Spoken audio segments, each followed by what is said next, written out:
For today's vlog, gagawa tayo ng adobong pusit. Pero bago ang lahat, don't forget to subscribe, like, and share. And hit the notification bell para updated kayo sa lahat ng videos na ina-upload ko. Unang-una, lilinisin natin ang pusit. Tatanggalin natin ang kanyang ngipin, pati na rin ang plastic. Hugasan natin ng mabuti. Yan. Kailangan talagang malinis na malinis. Ang pusit na ito ay fresh na fresh. Galing sa dagat, bagong huli. Ita-transfer natin sa drainer para matanggal ang excess water. Tapos hugasan ng mabuti. Yan. Malinis na malinis. Nakaready na ang ating sangkap na gagamitin sa pagluluto ng adobong pusit. By the way, mga B, nandito kami sa Nasugbu Beach Resort. Nagre-relax din. Pag may time, relax lang. Yan ang view dito. Walang ibang naliligo, kami lang. Binuksan ko na yung kalan, ilagay ang kawali. Pag mainit na, maglagay na ng mantika. Konting mantika lang.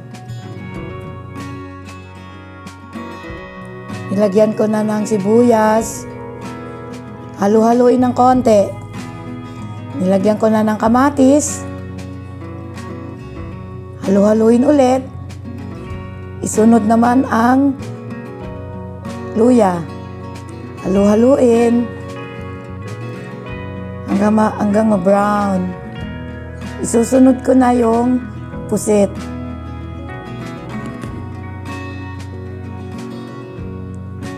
Fresh na fresh ang pusit natin. Sarap yan. Sunod na ang toyo, dato puti. Hindi to sponsor pero dato puti, baka naman. Sunod ang suka, konting suka lang. Dato puti suka, mukhasim, kayang-kaya ko yan. Baka naman. Ilagay natin ang sikreto. Lemon. Ang pinakasikreto sa aking niluluto, lemon. Pampaasim. Yan. Isang lemon lang, sarap na yan.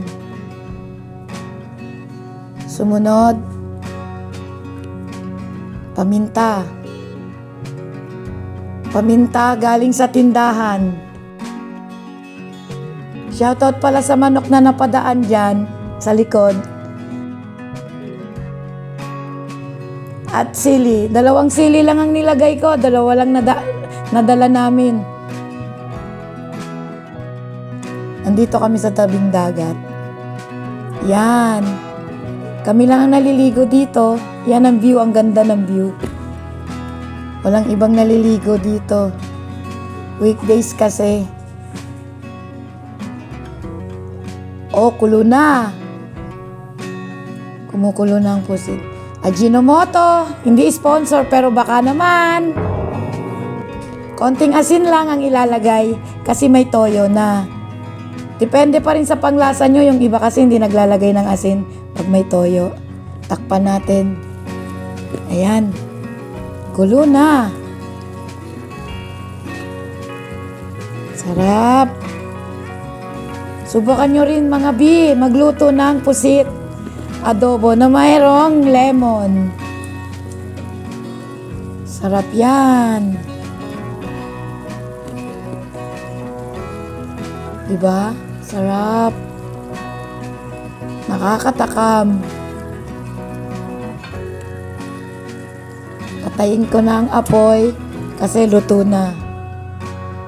Ayan na! Sarap!